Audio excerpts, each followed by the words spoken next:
Fine, Casper Els and Mark Cameron. Hello, Mark. Hi, Cas. Nice being back. Couple of nice things we're chatting about tonight, and more so, we're going back to grassroots level. We're talking club rugby in KZN, Yes. and it's nice to welcome Rob Scott from Westville Yes. Old Boys. He's the head coach at Westville Old Boys, and obviously Yes. Westville have just been promoted into Premier Division. Welcome, Rob. Hello, Rob. How's it, Cas? How's it, Mark? Thanks for having me, guys. Welcome to Touchline. Rob, tell us a little bit about Rob Scott. Where did it all start? Where you come from? How did you actually end up at Westville? And maybe a little bit of what's your plans there. Mark is quite keen to hear what your plans are. Cas, I think it's been quite a journey for me. It's I've always loved the game of rugby. Back from early days playing it, I decided to go through to Maritzburg College for my high school career, which is probably where I really fell in love with the game properly. After a few injuries, I decided to take on a bit of coaching, which started probably a bit more seriously for me at Kersney College, Yes. coaching in their under 16 and open age groups there. I then made a move to Maritzburg College to assist their first team for a year, and yeah, from there it's just been through onto club rugby, and found myself at Rovers under 20s. Yes. And I've been now, geez, it's tough with COVID, but I think this is my 4th year this year at Westville Old Boys as the first team head coach, Yes. of which we've got one full season really, and so looking forward to getting a bit more rugger this year, which should be good for everyone.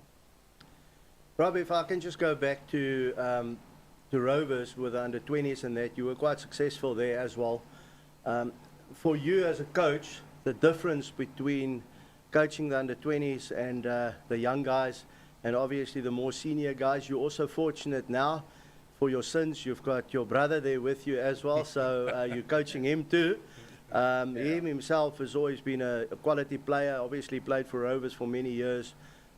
You guys are in Prem now, but before we chat about that, just your difference, how you felt in the transition, if I can say it like that, from junior rugby under 20s to Premier, or now Premier Division, but senior rugby. Mark, I think really the change comes in a management point of view.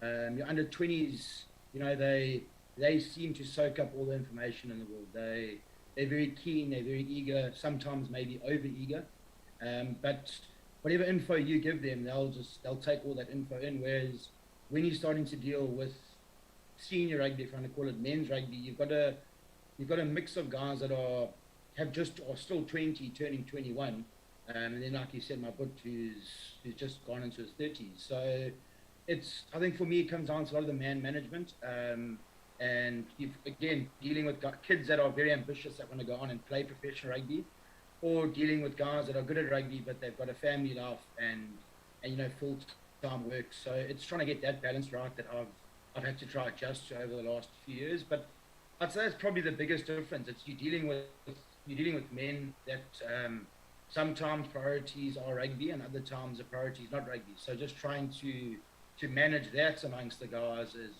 is probably the biggest difference. You know, the guys at under 20 that we see at Rovers, everyone wants to be the next Springbok captain or the next Sharks captain. So trying to get ambition out of them, it's not hard. You know, they're there training, they want to work hard. Sometimes it's not the case at seniors, so you've got to put a bit more effort into that. So if I can ask this question, I mean, as you said, you've been back you've been coaching at WAB now for the last 4 years. Obviously, we need to include COVID in that. But you guys have really been successful, winning the first division in a number of years. I know when we spoke, I can't remember if it was last year or the year before that, you said you guys aren't ready to go to Prem. But you guys have done so well. You've brought on quality players as well. Yes, some of them, like your butt, maybe thought, listen, let's go to Westville, let's play first division for a while. Here you find yourselves in the Premier Division, and well deserved. I remember, I think it was 2 seasons ago, where you played in the Murray Cup. You surprised a few Premier Division sides there. If I say that with respect, as a first division club playing Prem, you'd expect Prem sides. I know Toti has played there by you guys before. You did very well against them. So it's not just about that. It's about your vision and where you want to go. And I know I'm putting you under pressure here now, but the union obviously allowed 2 first division sides to go into Prem this year. If that wasn't the case, would you guys have taken it this year? You say take it, you mean taking the step up this year? Yes. Mark, I think we would have 100%. It was a case of, as you mentioned, when we won the league in 2019, and we got to that semi-final of the Murray Cup. I think a reflection on management players was that, you know, Prem's a very different level, and while we might have had a squad to really compete for the first couple of weeks, once injuries hit you and you don't have that depth, you run the risk of really struggling, and it could be to the detriment of the club. So it was based on, number one, building a culture at the club, for the enjoyment of the guys wanting to be there. And I think when we got that right, the players started coming in, and to respect them, or they've all bought into it. So even some of the senior guys that have joined us from Prem, that might have initially joined for the enjoyment of rugby again, are just as eager as the rest of the guys to jump back up into Prem. So it's nice to see, and it gives a good vibe around the players at the moment. Definitely. Cas, if I can just, before I hand over to you, if I can just say one thing about Westville Old Boys, they like the toti of old. Yeah. They party as hard as they play, and I think, and we're laughing now, but you know, in club rugby, that is such a vital ingredient, and for the boys that want to stay there and have a couple of drinks together and include the wives and the girlfriends, because ultimately, if your wife and your girlfriends aren't there, then the guys won't stay, as you said, you know, family life and so on and so forth. But we saw in the tens last year. Recording in progress. Western Province would have done better, or we thought that they would have done better. Just here, I think Rob is back. I think we've got the link back here. Rob. Sorry guys, the link just froze on No, me there. no problem. I think the rink dropped the right time when we spoke about you guys partying so hard, the toti. So I think it was deliberate. All good fun, yeah. Yeah, I think it was deliberate. Rob, what I wanted to ask you, you were talking about the Premier League players that joined Westville Old Boys. Do you think those Premier League players that joined the club now with you made your life easier? I know you haven't played in the Premier, but made your life easier going into Prem, or maybe a little bit more difficult going into Prem, knowing what Prem is all about? Oh, Cas, I think without a doubt they've made life a fair bit easier. I mean, I think we can all sit and say if you get quality players, any coach will be happy. It's done good for the club, and it's the way they've fitted in has actually made my life a whole lot easier. It's not really what they're doing for me. They're all good club men, and they've been on the club scene for a long time, and that's always been our biggest thing as a club, is getting guys in that suit our club. You know, it's not necessarily result driven. Yes, we all want results. We all want to do well, but you know, it's that old adage: one bad egg can really upset everything. So getting the right guys into me has been important, and it's been based mainly on how they fit into the club. So to go back to your question, it has made my life easier, but in turn, it's also made my life a bit more difficult, because we now do have guys challenging for positions where previously we didn't. So a few hard calls we have to be made this season, but you know, hopefully if everyone's fit, that's the dream. You want to make those hard calls and not be forced into changes. I think one good thing, if you look at any club, not necessarily a club that's just been promoted, but if you look at any club and you play in a quality league like our Premier Division League is, and you've only got a bunch of youngsters playing, I think that in itself, from a managing point of view and getting the team spirit, to look with the youngsters, the team spirit is always there, and sometimes that takes over. But I think where you would probably benefit as well is you've obviously been able to recruit players from different clubs that have played at a Prem division. So those are all your wise men coming in, settle things.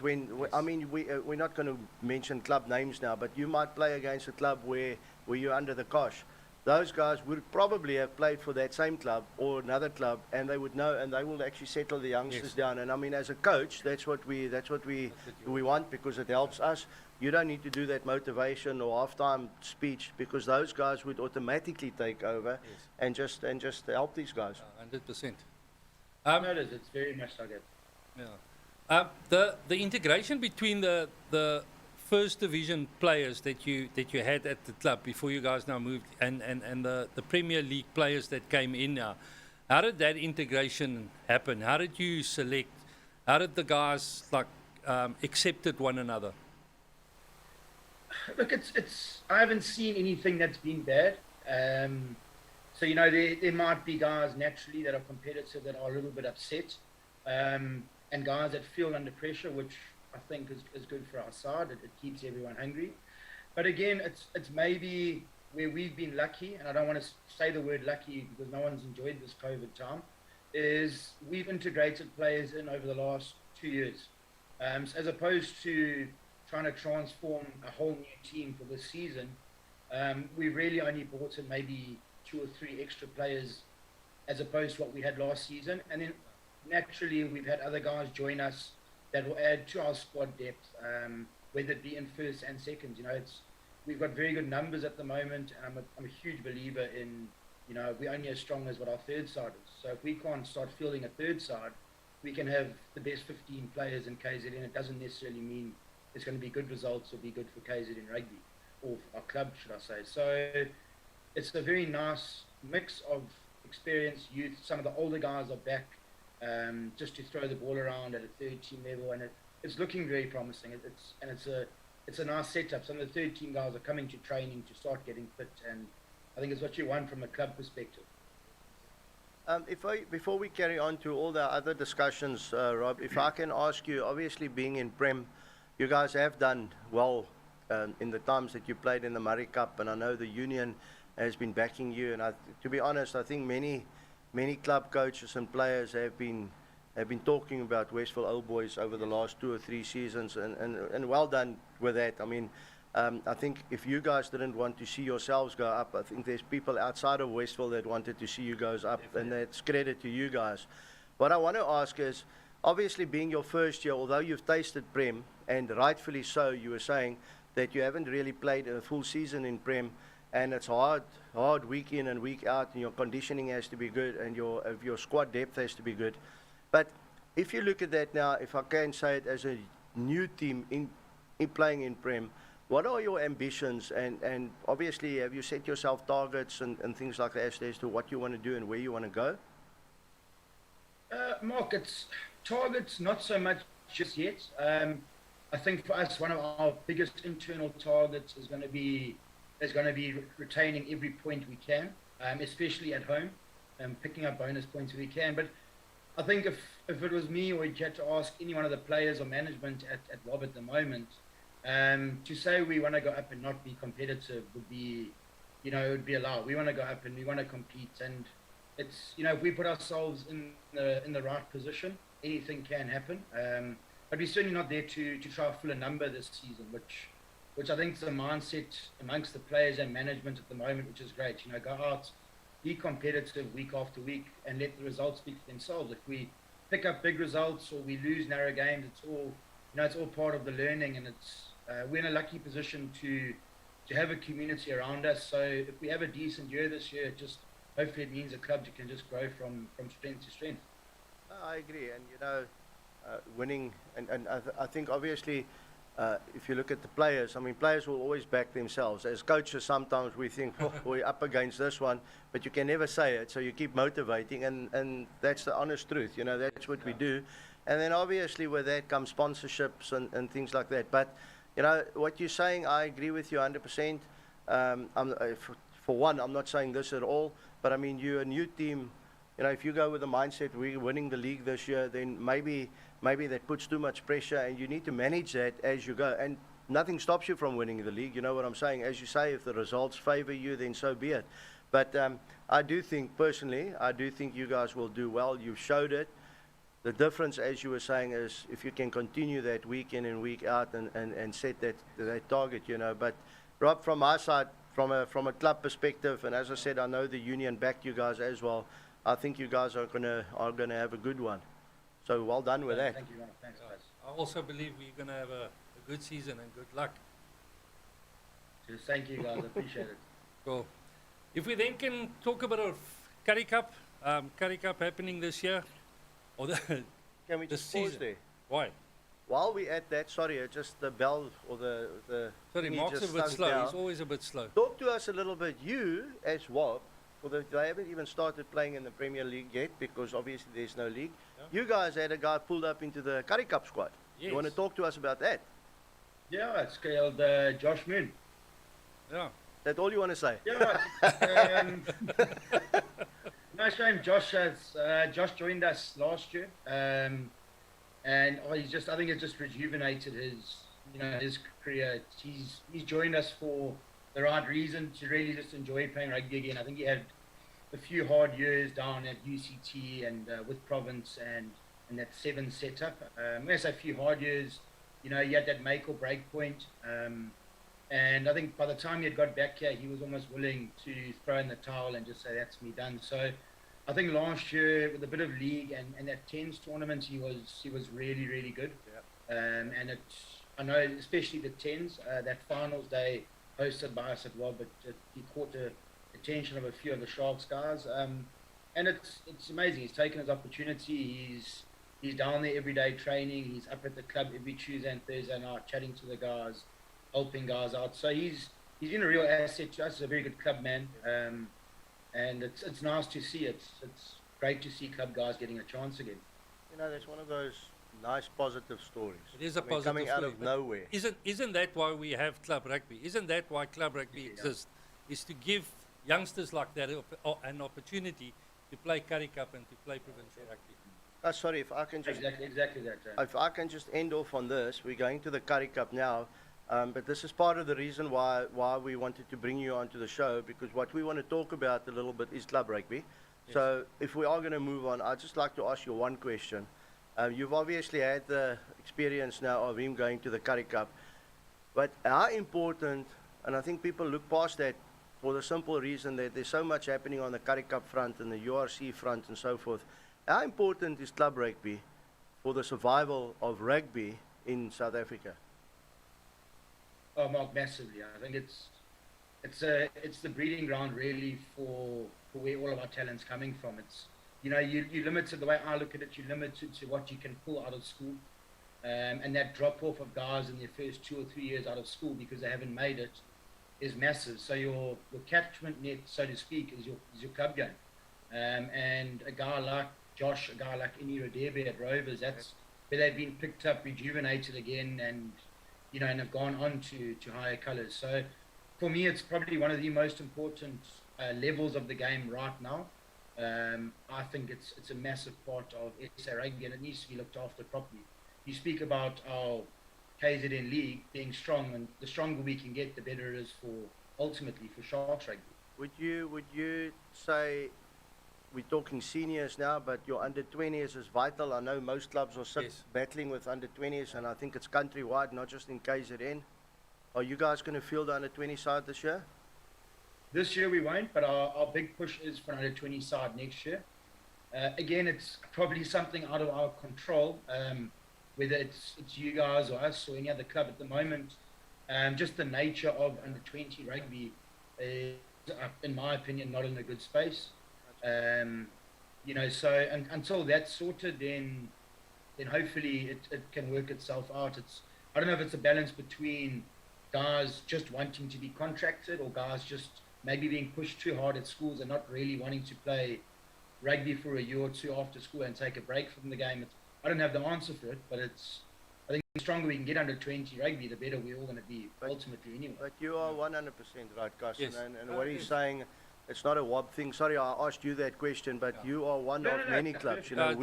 We ourselves are battling, and there's many clubs. If you want to call them the so-called bigger clubs, some of them are battling. In the years gone by, they put 2 teams together in the under 20s. Some of them are battling. So you are 100% right. Yeah, but I mean, most of the clubs are battling to put under 18s together. And if you look at the schools, and especially in the Mums and Toti, you look at 3 high schools, and the Mums and Toti battles to put an under 18 side together.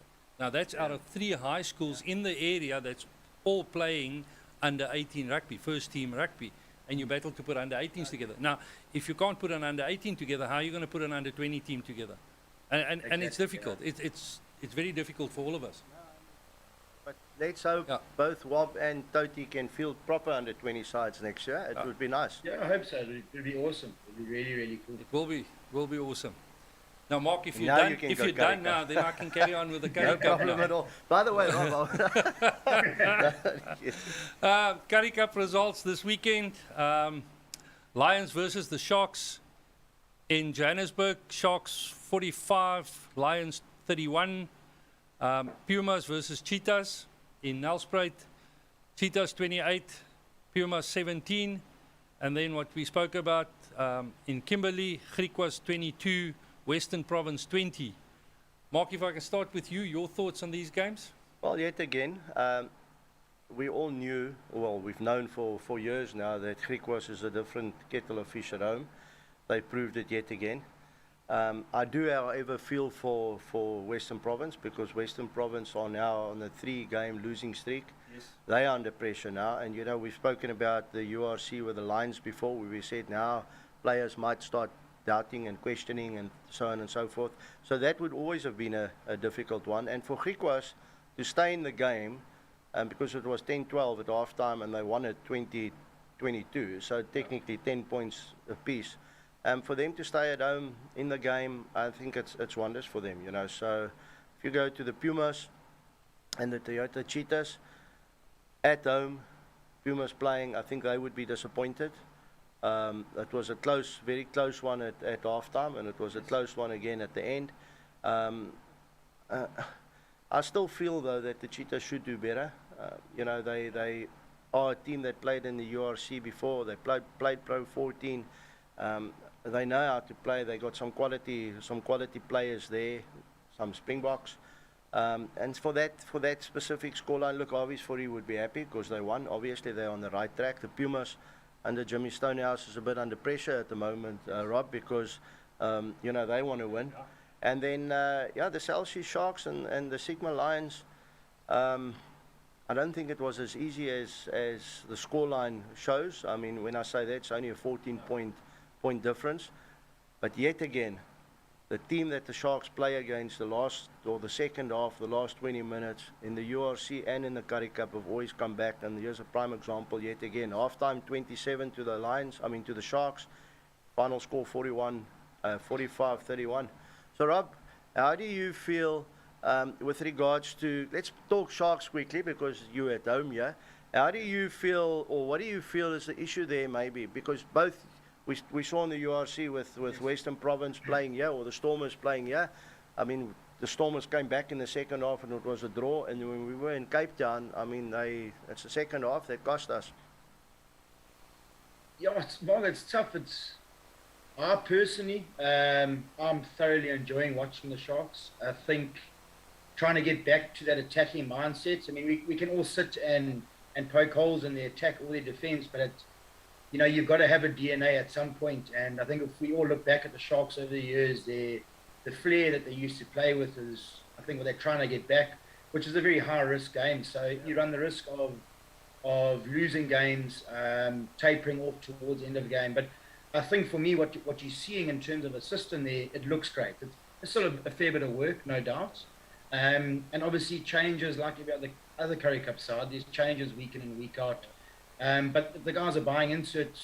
There was a time where Sharks couldn't buy a win at the Ellis Park. So, you know, we go up there now and you're winning those games by those margins, and I'm sure anyone would take them.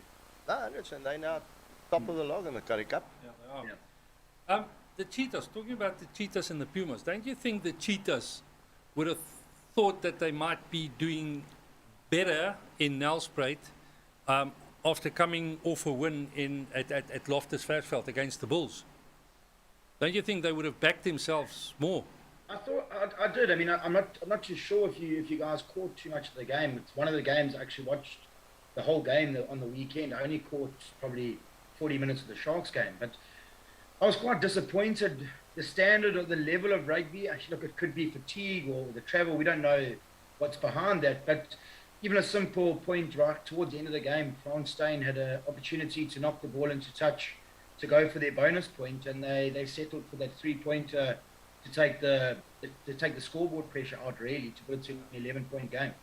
So I don't know. It's maybe hot and cold. The Cheetahs look amazing one week, and vice versa. And they just didn't look great. Some of their basics, I felt, on Saturday weren't great. Kicked the ball away a lot, which is quite uncharacteristic for them. So is that a tactic of Wab, Rob? Ball in hand. Ball in hand. Only kidding. Yeah. But if you look at the Cheetahs historically, how they've played, Yeah, they've yeah. also had an amazing brand of rugby. Yeah, no, definitely. It just Saturday just didn't seem the Cheetah side of late, really. I agree with you. If we can talk about URC, United Rugby Championships, our team's going overseas now. They're all out there now. Zebra Bulls on the 25th, on Friday. Your feelings, Rob? You've got to give that to Bulls. Look, travelling is never easy, but I think if you asked realistically any one of the SA coaches which games they would like to have away, that's probably the two Italian sides who they would ask for. Yes. So I think the pressure on all the SA sides to get results up, so those will be the ones that they target properly.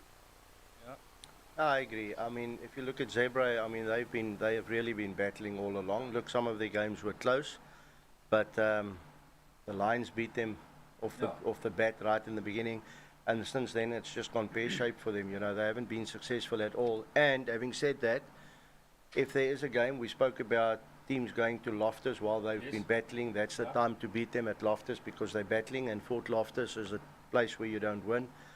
The Bulls, for themselves, to stake that claim again and to start getting motivated again to do well, this is the game to do it. Yeah, this is the game. Leinster Lions? I'd Is that all you're going to get out here? So Rob, just to let you know, this poor guy on my right, he's actually a Lion supporter. Having said that, let's be honest. I mean, we've had a few of the Lions coaching staff in studio before, and they are really working hard behind the scenes. What one mustn't forget, and I always say this, they're a young side. They are probably at that level, still learning the ropes and whatever. The coaching staff are also young in the sense of a combination, only their first year. And I mean, they took over where things weren't going well. So there's a lot of question marks, but sad to say, I think Leinster is going to be too strong for them. Yeah, I think it's tough that maybe they haven't come out here with COVID. I think when URC started, we all complained of the box being on interview tour, and they had full strength sides. You've now got Leinster that arguably are the weakest they'll be during URC, with the Irish players being on Six Nations, but they're still good. They're still going to be very good, a very No, clinical for sure. side. You'd rather meet them out here in Ellis Park, I'd assume, than over there. But I think Leinster will be too good, very clinical side. But the Lions won't get out of the park, that's for sure.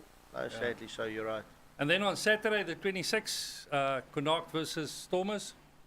I think that's actually going to be quite a good game. Connacht haven't been bad at all. They've won a few. They've obviously lost one or two, but I think the Stormers, they're going to test the Stormers, that's for sure. Look, the Stormers haven't really hit their straps either, although they've started doing well. They're top of the South African log, but I think it's going to be a tough nut to crack. Rob?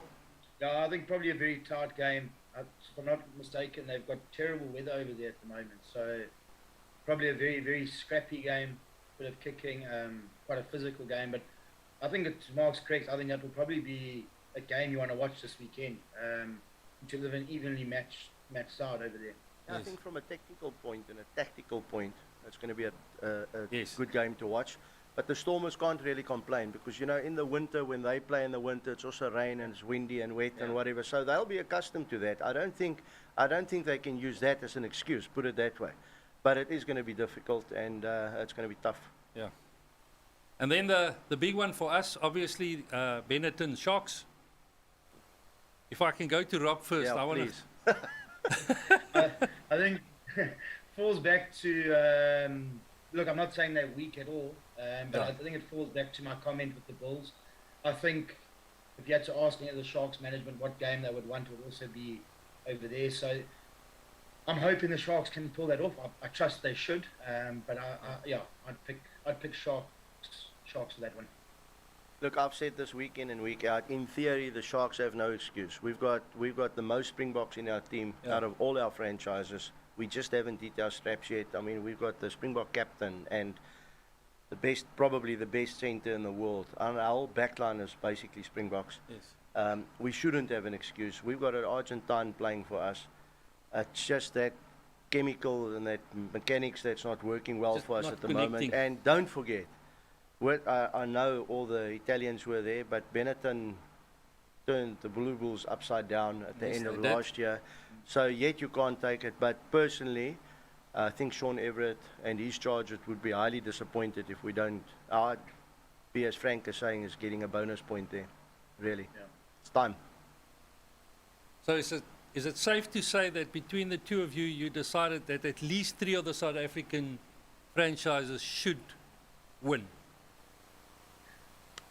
I think two should comfortably. 2.5 plus a loss. Yeah, 2.5. I think Rob and I should actually coach together. I think we'll actually work quite well together. Look, it's going to be difficult, but I think we'll have more than at least 50%.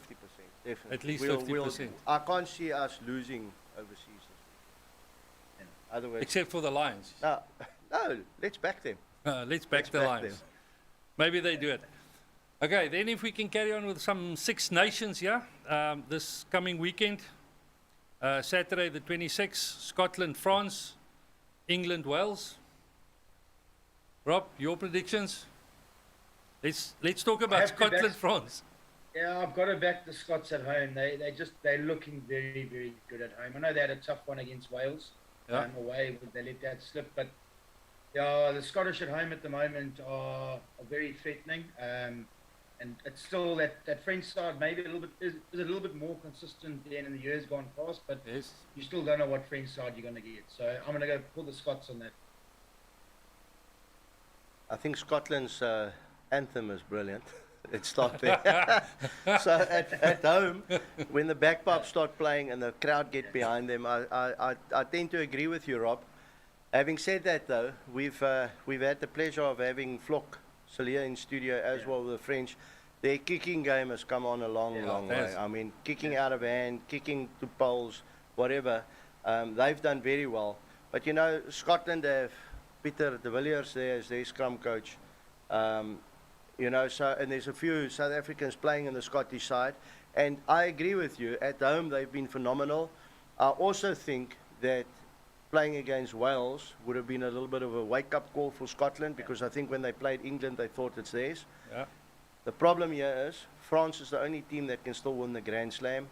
As we said, they're preparing for next year, and they want to win away from home. For me, that is also going to be the game of the weekend. Okay, you said last week or the week before that the game France-Ireland, the team that wins that game is the one to be noted. Yep. And France won that game. Yep. Now you go to Scotland for this one. Why don't you back France now? No, I am backing France. I still think they'll win. You still think they'll Yeah, win? no, it's not going to be easy, but I still think Okay. France will win. Just want to make sure But that you... and that's why I'm saying, because the Scots at home, Yeah. and Rob Scott, the Scots, at home are a different kettle of fish. But Yeah. I think the French, if the French flair come out, look, the Scots defensively have been quite good. Yeah. Look, they attack with Hogg at the back. I mean, Yeah. their attack is as phenomenal. Obviously, they've got Van der Merwe on the wing and so on and so forth, so we can talk about that a lot. But if the France side get their composure right and the ball starts doing the work and they start believing, then I think it's going to be a tough nut to crack for the Scots. But France will be prepared for that. Yeah. Then England, Wales. Rob? All I want to say, I just want to call Wales. I just really want Wales to win that one. We all do. Even though England are playing at home. Yeah, I just want Wales to win. No, look, England. I think You're are not playing very biased, well. are you? No, not at all. But, yeah, Marcus Smith could be a game changer. Yeah. Yeah. Look, that youngster has been absolutely He has been, phenomenal, and you know, there's a lot of critics out for Eddie Jones. he's fortunate that he's got a youngster in Marcus Smith. I mean, that youngster has put his hand up. He's brilliant. And look, he's typical 21, 22-year-old, 23-year-old roundabout there is that youngster on the field. But that's what you want to spark certain things. Yeah. What is important here, although he's so young and he's got some older heads around him, I think the older heads are actually rallying around Marcus Smith, where Marcus, normally it's the other way around. Because he's so phenomenally good, he dictates a game, he reads a game well, he's not scared to take the ball up. But isn't that what you want from your flower? Yeah, no, most definitely. No, exactly. That's exactly what So I think, look, both sides aren't playing their best rugby. Yeah. Wales have actually been, and that's why it was a surprise last weekend when Scotland lost to Wales. Yes. Wales haven't been at their best. I think that game against the Scots would obviously given Wales a bit of a maybe we can do this. Yeah. But England know they need to bounce back. They know they need to win all their games if they even have a sniff at the Six Nations. So it's going to be a tough one, but I think England's going to be too strong. Sorry, Scott. I'm saying Scott for Scotland because you got one up there. Yeah. And then on Sunday, Ireland, Italy. Italy. You're also going for Italy. Yeah, that could be a big shame. Italians just can't seem to string it together at the moment, unfortunately. I I think think Ireland by plenty. I think one of the eyes will win, definitely. One of the eyes. Yeah. Okay. No, I agree with you. I mean, and Italy are playing in Ireland. Yeah. Ireland is a phenomenal side. I mean, they've played so well. I mean, for the French to beat them was honestly hard work. And I think if the Irish went back, there's a few things that they could have changed as to the way they approached it and what they did at certain times. That was a close game. And I mean, I think as it stands, France and Ireland are your best two sides in the Six Nations. And sorry to say, although Brilliant. Italy has actually improved, they've actually played quite well in the Six Nations this year compared to the past. But Ireland's going to be They've done too strong. much better, yeah. Yeah, Ireland's going to be way too strong. Rob, gentlemen, thank you very much. Really appreciate your time. Appreciate you joining us and sharing your thoughts with us. It was only a pleasure. Perfect. Thank you, guys. Thanks, Mark. Yeah, Rob, thanks a lot, and all the best to you and Johan Stander there by you guys. He's been a stalwart of Westville Old Boys for the last couple of years, so congrats to you guys, and definitely congratulations to be promoted to the Premier Division. Yes. You guys thoroughly deserve it, except Thank you. when you play against Toti. So, we'll see. What are we? I think we Friday the 4th of May, eh? Sorry, what was that? Friday the 4th of May, I think it is. Down in Toti. Down in Toti. You know what happens in Toti on a Friday, so it's fine. Thank And you just very much, remember, Rob. our pub closes at 10 o'clock when Westville Old Boys arrive. So. Shame, Rob. All the Yeah. best, and yeah, keep grinding. You guys are Yes. doing phenomenal work Yeah. and at Westville. Thanks a Well lot for done your and all chat. the best. Thanks, guys. Appreciate it, guys. Thanks. Thank you. Mark, Cheers, thank you guys. very much. Appreciate your time again and chatting some rugby. Always nice sharing time with you. Always nice having another face in the studio. Yes. So yeah, to you as well. Thank you very much. Enjoy your weekend. Lots to talk about next week. That's for sure. Lots to talk about. Thank you to the viewers and the listeners. Really appreciate. From myself, Casper Els and Mark Cameron, and from the Touchline Studio, have a great rugby week.